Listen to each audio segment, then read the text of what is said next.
Ben Lala. Salut tout le monde, bienvenue à ce spécial Ben Lala en France. Ben Lala. Écoutez, vous savez que je suis un amoureux de la politique, alors je pouvais pas ne pas avoir un politicien avec moi.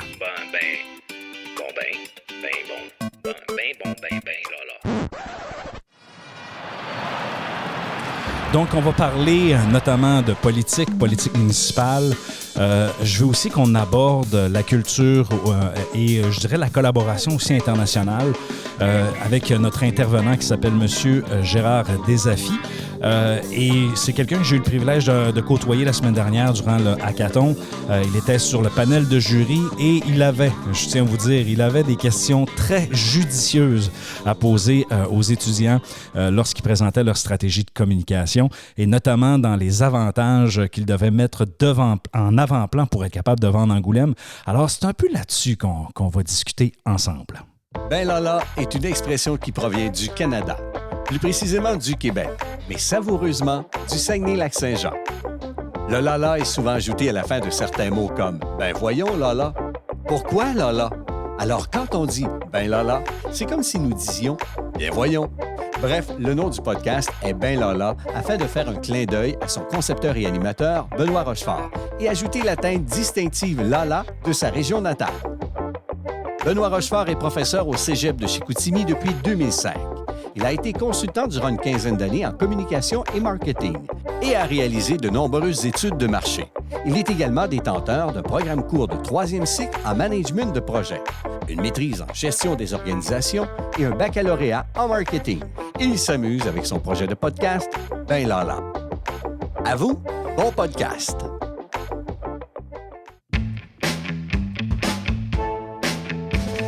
Attention, attention. Voici notre invité de la semaine. Alors, j'ai M.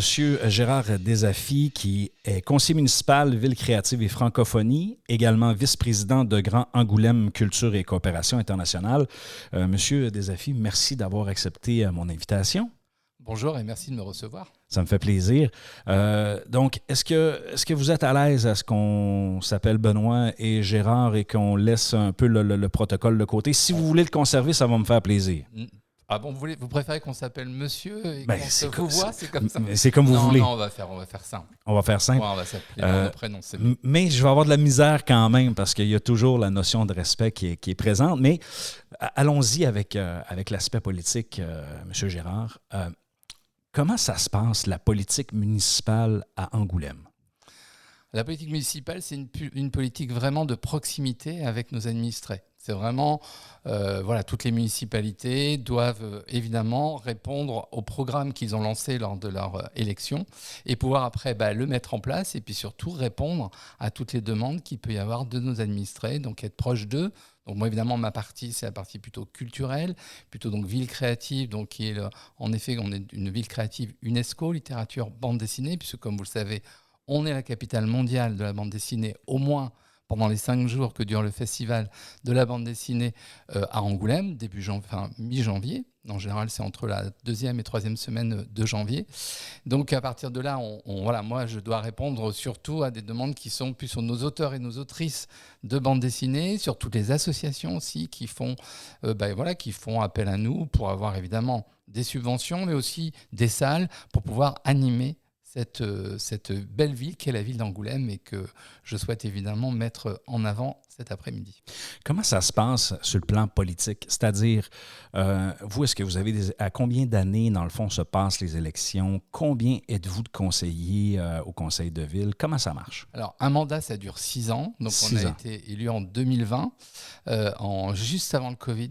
Donc on a en fait le 16 mars c'était le confinement et les élections se sont passées le dimanche 15 mars. Oh. Donc on a été élu le 15 mars donc pour une durée de 6 ans. On est en tout 40 conseillers municipaux, dont 44 conseillers municipaux, dont 10 qui sont dans l'opposition. OK, donc... L'opposition pour nous, donc la majorité c'est divers droite. Et l'opposition, c'est donc une alliance de la NUPES, qu'on appelle la NUPES en France. C'est-à-dire que vous avez la France insoumise, vous avez les écologies, donc vous avez Mélenchon, vous avez Yannick Jadot au niveau des écologistes, enfin là je parle des têtes des partis, et puis vous avez donc ensuite le Parti socialisme, et également, on a également évidemment le Parti communiste aussi. Donc on a une belle alliance devant nous. OK. Pour chaque conseil municipal. Donc, quand vous parlez d'alliance, parce que là, actuellement, le maire, lui, il est de quel parti? Alors, il n'était plus encarté depuis 2017, donc il était ce qu'on appelle d'hiver droite, et il est encarté depuis peu pour suivre un homme pour lequel il a toute une admiration, puis qu'il veut suivre, qui s'appelle Édouard Philippe, qui était donc le Premier ministre du premier mandat d'Emmanuel Macron. OK. Et donc, lui, alentour, dans le fond, de sa position politique, il a combien de conseillers municipaux qui sont de son côté? Alors, nous, on est 34 donc, conseillers municipaux avec lui. Mm-hmm. Alors, à savoir, donc, du coup, ça va intéresser vos interlocuteurs au niveau de ce podcast, c'est que donc moi du coup j'étais entre guillemets sa prise de gauche, c'est-à-dire que moi je suis un homme de gauche. J'ai fait mon premier mandat donc en 2008-2014 auprès d'un maire socialiste, et c'est avéré que pendant ce mandat-là, j'ai fait la connaissance d'un élu de l'opposition qui s'appelle Xavier Bonnefond, et qui est donc devenu le maire de la ville, et surtout on est devenus amis. Et c'est par rapport à cette amitié, par rapport au fait que vous devez savoir qu'en France, la politique a énormément changé. L'arrivée de Macron a bouleversé énormément de choses, surtout la palette politique française. Et très franchement, moi j'ai eu envie de croire en un homme et de ne pas croire à des partis. Donc du coup, le fait qu'il ne soit pas encarté, que je sois ami avec lui, que je sache que je puisse travailler en confiance totale avec lui, m'a permis donc du coup de partir avec lui. Mais politiquement, ça a fait jaser, on dit ça aussi. Oui. Ça a fait parler. Donc, nous, on appelle ça un vire-capot. Voilà, vire-capot. Nous, on m'a parlé de trahison, on m'a parlé de virer ma veste, etc. Est-ce que vous vous êtes senti jugé par les gens? Non. En fait, ça a été très étonnant parce que je m'attendais à vraiment beaucoup plus de choses négatives qui pourraient m'arriver. Voilà, sur 50 personnes que j'avais informées, et qui étaient plutôt de mes amis ou de mes proches, j'ai eu un seul message désagréable. Okay. Le reste, c'est plutôt de dire on a confiance en toi, on sait que tu ne vas pas changer, on sait que tu vas défendre les mêmes valeurs. Et le deal que j'ai passé avec Xavier Bonnefond, qui allait continuer donc d'être maire d'Angoulême, c'était de dire je resterai un homme de gauche, je ne pourrai pas aller vers des choses sur lesquelles je n'ai pas envie d'aller. Et donc ça a été le deal qui a été très très clair entre nous, et que lui, il fait attention à vraiment respecter tous mes avis. Et de mon côté, évidemment, je joue le jeu sur certaines choses, mais on partage énormément de valeurs, et notamment sur la culture. Pour le coup, j'ai une confiance. Enfin, il me donne une confiance totale sur tout ce que j'ai pu faire depuis que le mandat a débuté. Dans la gouvernance, à 34 conseillers, est-ce que ces 34-là, c'est une coalition de différents partis, ou c'est vraiment des gens qui se sont ralliés alentour du maire? Alors, il y a une coalition de différents partis, donc, qui était d'hiver droite, donc une coalition en effet des partis de droite de la ville, sans que ce soit à l'extrême droite. Il n'y a pas d'extrême droite dans notre majorité. Et après, en effet, c'est plus des gens aussi qui croyaient en la personne et en l'homme Xavier Bonnefond, et surtout à ce premier mandat qu'il avait fait, qui avait été un mandat excessivement réussi. Ça m'amène à vous poser comme question, quand c'est le temps de faire des projets à Angoulême, est-ce que la population a tendance à s'objecter ou à protester ou à contester les projets que le conseil municipal propose? Alors, oui, et forcément, ils contestent. Il y a des gens qui contestent. Et donc, du coup, c'est justement pour ça que dans nos conseils municipaux en France, il y a l'opposition qui est là justement pour faire monter les choses qui sont contre les décisions qu'on pourrait prendre ou contre les projets qu'on pourrait mettre en place. Donc, les conseillers municipaux élus de l'opposition, évidemment, sont là pour parler de ça. Ensuite, bien évidemment, qu'on fait très attention aussi à ce que les projets qu'on lance, il y ait vraiment une démarche participative, qu'on puisse aller dans les quartiers, qu'on fasse des réunions d'information et qu'on puisse travailler avec les gens. Et chaque élu, chaque conseiller municipal dans sa délégation travaille évidemment avec des associations, avec des gens. Et puis bon, c'est quand même une petite ville aussi, Angoulême, hein. C'est une ville de 42 000 personnes, mais bon, c'est quand même pas une très grosse ville. Donc on rencontre les gens, on peut discuter avec eux, et ça se passe plutôt d'une manière assez positive. Même si on peut avoir évidemment des choses sur lesquelles, comme là, il n'y a pas très longtemps, on a mis une politique de stationnement en place qui a évidemment fait beaucoup parler, beaucoup amené des gens qui n'étaient pas contents. Donc on a retravaillé sur cette politique de stationnement et on a remis quelque chose à jour qu'on va bientôt mettre là, à partir du 1er juillet de cette année. Pour fin de compréhension, vous disiez que vous étiez 44. Donc, est-ce que c'est 44 conseillers pour Angoulême ou le Grand Angoulême? Ah non, ça c'est pour Angoulême. C'est Angoulême, Voilà. juste la ville Ça, pour les c'est juste 44 000 la ville habitants. d'Angoulême. Après, le conseil communautaire, lui, il a 75 conseillers communautaires. On a 38 communes à Angoulême, dont Angoulême, donc sur le Grand Angoulême. Dans Angoulême, on va donc de la plus grosse ville qui est Angoulême jusqu'à la plus petite ville qui est Voulgeza, qui fait 260 habitants. Et donc, dans chacune des villes, par rapport au prorata des habitants, il y a un nombre de conseillers communautaires qui a été élu sur les listes municipales. C'est-à-dire sur chacune des listes municipales qu'a proposé chacune des communes, il y avait un nombre de personnes sur la liste qui allaient aller au conseil communautaire. Et ensuite, le conseil communautaire s'est réuni et a élu un président qui est venu là avec un programme, et le président, lui, avait déjà prévu son bureau communautaire avec ses vice-présidents, ses conseillers communautaires délégués et ses conseillers communautaires, on va dire simples, mais qui font partie évidemment de ce conseil communautaire. Le président de ce conseil communautaire-là, je crois que c'est le maire d'Angoulême. C'est le maire d'Angoulême. Quand on a été élu, au 15 mars, on a été élu par les élections. Ensuite, on a pu vraiment installer, à cause du confinement, on a vraiment pu installer le conseil municipal à partir du 25 mai. Et ensuite, on s'est lancé dans un nouveau programme pour être élu, pour que Xavier Bonnefoy soit élu en tant que président, puisqu'il y avait 2 candidats. Le précédent président du conseil communautaire auparavant, du mandat précédent, et enfin donc Xavier Bonnefoy. Et donc là, c'est comme pour une élection municipale, on a fait un programme et puis on a fait le tour des communes pour pouvoir tenter de convaincre les maires des communes et les conseillers communautaires de pouvoir voter pour Xavier Bonnefoy. Donc, pour ce vote-là, est-ce que c'est le grand public ou c'est les élus qui votent? Là, c'est les élus qui votent. Ah, OK. Ce n'est pas un vote des administrés, c'est vraiment les élus qui votent. C'est les élus de chacune des communes qui représentent les habitants qui va voter pour élire le président de l'agglomération. Donc, le français est très sollicité lorsqu'on parle de vote et de prise de décision par rapport à la démocratie.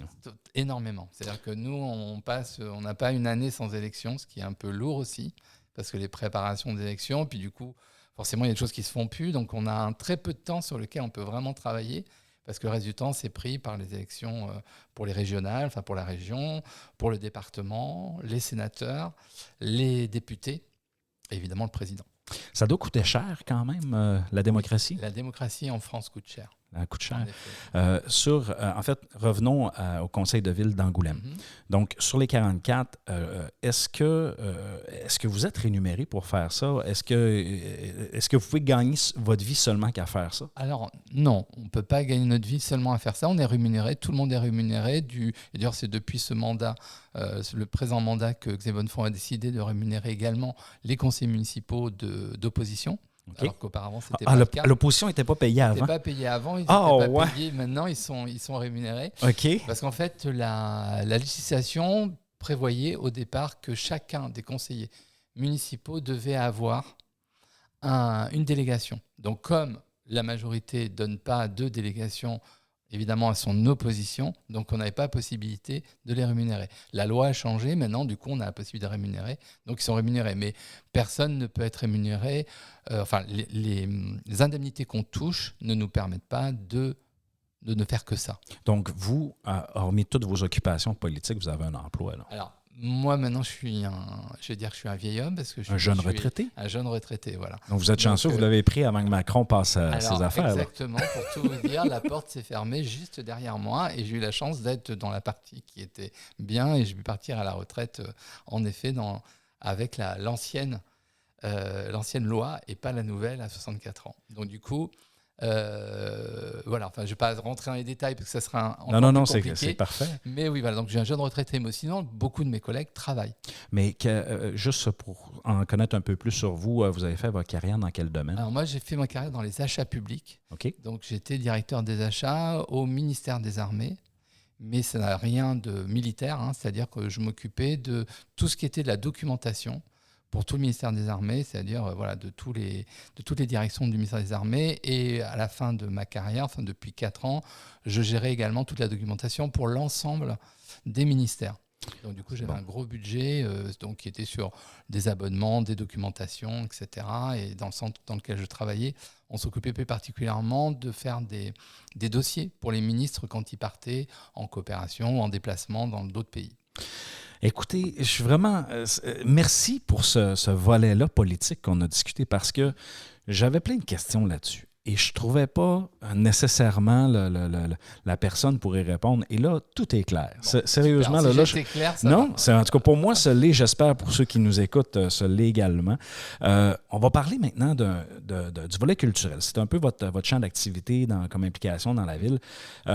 J'aimerais, M. Gérard, que vous me vendiez Angoulême. Donc, si je vous pose la question, M. Gérard, si je dois choisir une ville, là, je présume que vous allez me dire Angoulême, quelle serait la façon que vous me la venderiez?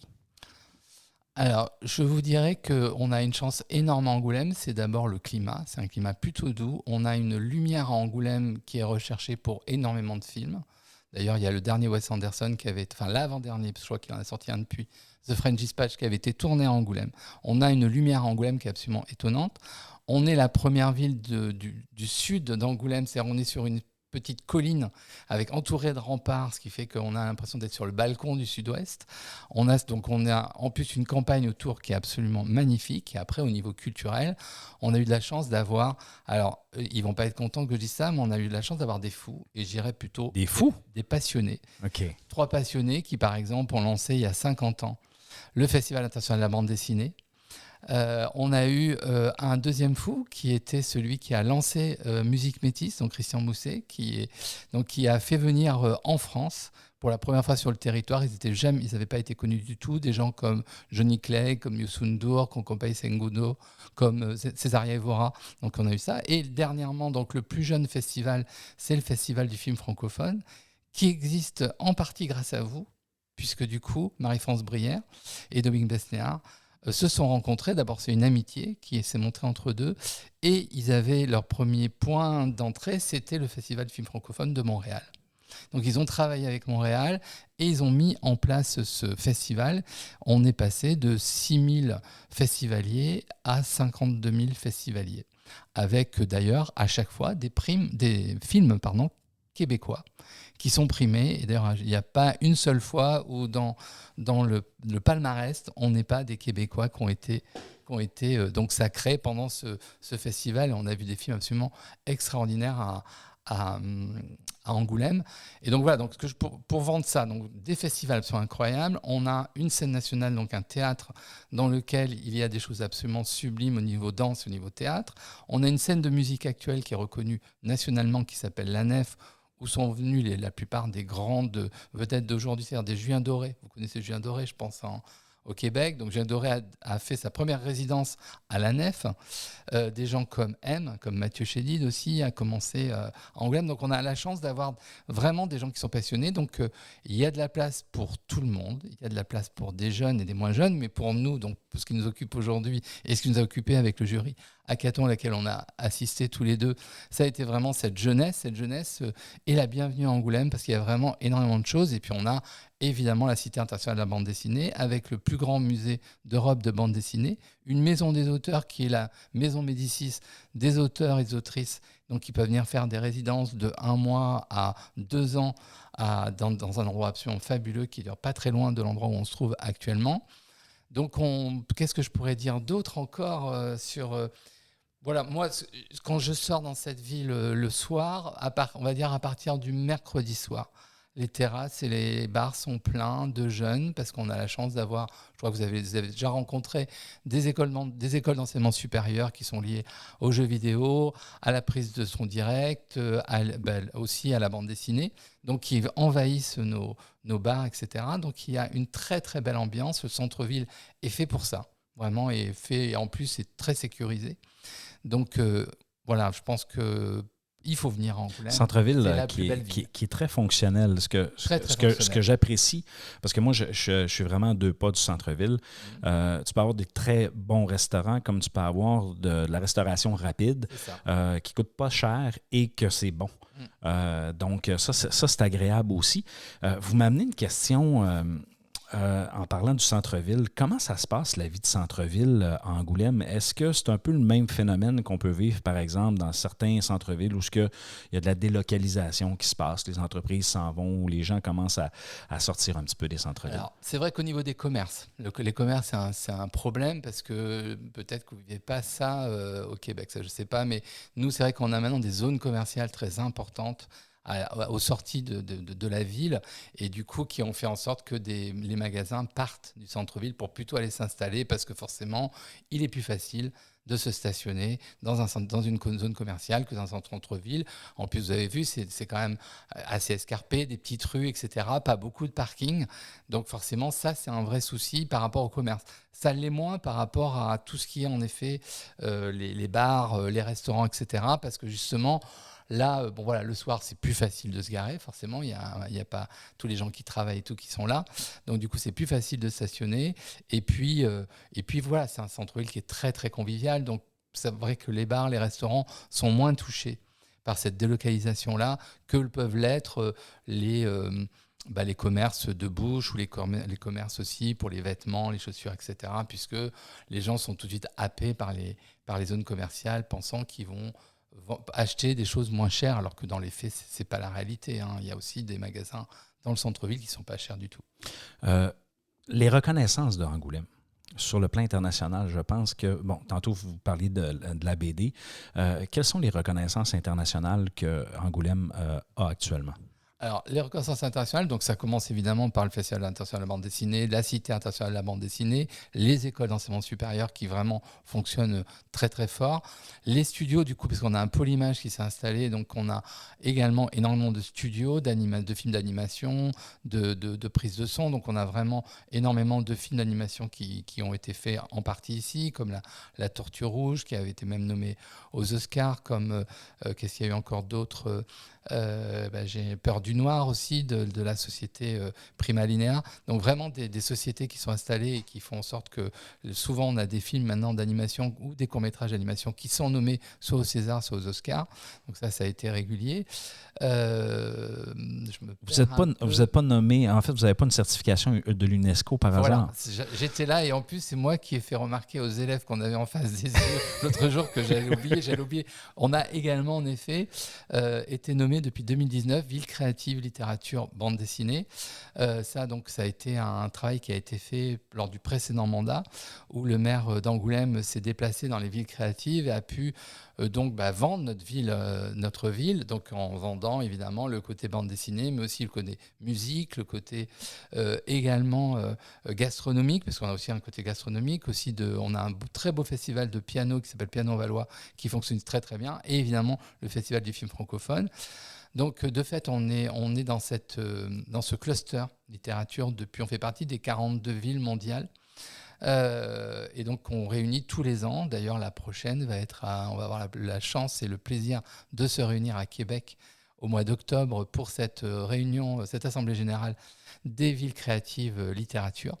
Et ça nous a apporté énormément de choses. Alors, c'est pas, vous demanderez donc à Québec, donc qui est ville créative aussi. Littérature et Montréal qui doit être ville créative design me semble-t-il, qui est également donc UNESCO. Malheureusement l'UNESCO ne donne pas d'argent. Ça c'est dommage. Ça c'est vraiment dommage. Mais par contre ce qui est très fort et ce qui marche très très fort et encore plus fort avec le Québec par le côté évidemment francophonie, c'est qu'on peut faire énormément de résidences croisées d'artistes. Il y en a énormément qui se passent et puis aussi on peut regarder d'un œil très intéressé de ce qui se passe au niveau de la lecture publique, parce qu'on sait tous aussi que pour que nos jeunes se remettent à la lecture publique et lâchent un petit peu leur portable, leur tablette, etc., c'est pouvoir en effet faire en sorte qu'ils aillent vers la lecture publique, qu'il y ait moins d'inclusion. Donc il y a un gros travail qui est fait, notamment au Québec. Alors là, pour le coup, vous êtes assez en avance là-dessus, sur l'école de la seconde chance, qui est vraiment quelque chose de très important qui se passe chez vous et qu'on a copié. Vraiment, Vous avez copié. On a copié, on est assez fiers de l'avoir fait. Et donc, de fait, on a énormément de collaborations avec les villes de Québec, avec les villes aussi de Grenade en Espagne, d'Édimbourg en Angleterre. On a vraiment un panel de Milan aussi en Italie. Et puis, on était à Melbourne en septembre dernier, où on a pu aussi assister avec la ville de Québec qui était bien représentée à Melbourne. On a pu assister en effet à plein de choses Donc on se nourrit les uns des autres. C'est vraiment un réseau hyper important. Ça facilite le réseautage, l'échange exactement. aussi avec les autres. L'échange, ça peut nous permettre aussi d'envoyer des auteurs dans tous les pays du monde. Et ça nous permet aussi de participer à des festivals. Et là du coup, on a un pavillon tous les ans lors du festival de la bande dessinée. Cette année, on avait mis à l'honneur évidemment la ville de Québec, puisque c'était Julie Doucet qui était donc la présidente du festival. Mais on avait aussi mis en avant la ville de Milan, et il y avait également la ville de Bucheon en Corée qu'on avait mis, puisqu'il y a le plus grand festival aussi, le deuxième festival après le FIBD, c'est le festival de Bucheon au Comacon, et qui est un festival absolument extraordinaire. Donc là, on n'est plus évidemment sur le manga, mais cette année, il y a aussi eu un nouvel espace qui s'est créé au niveau d'Angoulême, au niveau de la gare, entre la gare et la médiathèque, sur le manga, et qui a eu un énorme succès. C'est passionnant tout ce que vous nous dites, M. Gérard. Avez-vous vu? Je ne suis pas capable de vous appeler Gérard. C'est ça, monsieur Benoît. Il va falloir que je vois ça. Pourtant, vous savez, nous, on part du principe en France peut-être pas partout, mais en tout cas Angoulême, de faire en sorte que les élus soient vraiment des élus de proximité, et que ce ne soit pas par rapport à ce qu'ils représentent, qu'on puisse venir les voir. Moi, j'aime beaucoup que dans la rue, les gens puissent venir me rencontrer, me poser des questions, me demander comment ils peuvent faire des choses, etc., ou leur apporter des solutions aux demandes qu'ils peuvent avoir. Et ça, c'est ce qui fait le nerf de la guerre, et c'est ce qui fait aussi les valeurs que moi, j'ai envie de défendre au sein de cette équipe politique. Monsieur Gérard. Oui, monsieur Benoît. J'ai le goût de jouer un petit jeu avec vous. Ah. Pas très bon au jeu d'habitude. Non, mais c'est un jeu d'expression québécoise. Ah, d'accord. OK? Je veux juste tester un peu votre compréhension, parce que depuis que je suis ici, j'essaie de faire attention pour bien me faire comprendre, mais je me suis aperçu que je parle avec énormément d'expressions québécoises. Et bref, j'ai décidé de challenger mes invités avec... J'ai rien révisé. Non, mais c'est l'objectif. Et comme actuellement, j'ai rien de publié, les gens ne peuvent pas se préparer. Alors, est-ce que ça vous tente qu'on en fasse quelques-uns ensemble? Allons-y. On va y aller avec le premier. S'enligner. Je vais vous le faire rejouer. S'enligner. S'enligner. S'enligner. Alors là, je ne saurais pas dire. Prendre une direction. Quand on dit on va s'enligner, on va s'enligner pour faire quelque chose, c'est la direction qu'on va prendre. C'est bon? Celui-là, vous devriez être pas pire avec celui-là. Tigidou. Ah, Tigidou, ça, oui, ça, quand même, je vais honte, parce que j'en ai parlé vendredi. Tigidou, je crois que c'est quelqu'un qu'on aime bien, c'est ça? C'est un surnom. Moi, je pensais que c'était Petit Guide. Quand on en a parlé vendredi, je pensais que c'était un petit guide, Tigidou. Je pensais que c'était un petit guide, mais non, c'est autre chose. J'ai déjà oublié. Quand on dit c'est Tigidou, ça veut dire que c'est bien correct. Quand c'est Tigidou, c'est Tigidou, fait que c'est correct, on s'en parle. Un prochain. Avoir les yeux dans la graisse de bine. Je vais vous le faire rejouer. Avoir les yeux dans la graisse de bine. Je vais être très mauvais aussi cet après-midi. Avoir les yeux dans la graisse de bine. Avoir trop faim, c'est sur la... Dans la graisse de bine? Dans la graisse de bine, c'est les haricots. Oui, sauf que dans le fond, l'expression, c'est... Mettons qu'on n'est pas réveillé le matin. Là. On a comme les yeux bouffus. Donc, on a les yeux dans la graisse de bine. Nous, on dit plutôt... On peut dire des choses... on peut dire. Nous, on dit qu'on a les yeux dans le cul. Oui, il y en a plusieurs qui l'ont dit, et je vous félicite parce que vous avez eu le courage. Vous avez eu le courage de le dire. Ce matin, toi, tu as les yeux... Voilà. Non, c'est parce qu'au début, il y en a qui se sont auto-censurés. Ah oui. Et j'ai des étudiants qui l'ont nommé, et là, vous êtes un élu qui le nomme. C'est parfait. On s'en fait un dernier? Allez, un dernier. Accrocher ses patins. Accrocher ses patins. Accrocher ses patins. C'est rentrer chez soi. Vous n'êtes pas loin, mais nous, notre sport national, c'est le hockey. C'est le hockey. Donc, c'est partir à la retraite. Exactement. Donc, j'ai raccroché mes patins. Et voilà. Donc, vous voyez, vous avez raccroché vos patins dernièrement, et ainsi de suite. Donc, c'était mon petit jeu. Monsieur Gérard Desafis, je vous remercie énormément d'avoir pris le temps. Je sais que vous avez eu un horaire. Vous avez un horaire très occupé. Donc, vous avez pris le temps. J'en suis très honoré. Avec plaisir. Vous écoutez Ben Lala en France, financé par le programme de soutien à la mobilité professionnelle des cégeps du Québec, du ministère de l'Enseignement supérieur du Québec et géré par la Fédération des cégeps et des partenaires suivants: le Media School d'Angoulême, le cégep de Chicoutimi, le comité de jumelage d'Angoulême et celui de Saguenay. À vous tous, bon podcast! Alors, c'est ce qui complète cet épisode avec M. Gérard Desafis. Écoutez, on a parlé politique, là. J'espère que ça l'a permis d'éclairer en quelque sorte comment ça fonctionne ici. Je sais que ça rejoint peut-être moins les étudiants, mais sur le plan de la population en général, là, dans un contexte où on a deux villes jumelées comme Saguenay et Angoulême, je trouvais ça intéressant de faire le parallèle sur l'aspect politique. 44 conseillers municipaux, c'est quand même pas rien, avec une dynamique là, justement je dirais de partis politiques. Donc, on a fait le tour alentour de ça. J'espère que ça vous a permis de bien comprendre le système ici. Élection 6 ans, donc c'est quand même pas rien. Nous, c'est aux 4 ans quand même. Donc, peut-être que le 6 ans pourrait être une alternative intéressante, notamment sur le plan municipal. Peut-être qu'on pourrait gagner de l'argent à faire ce genre de choses-là.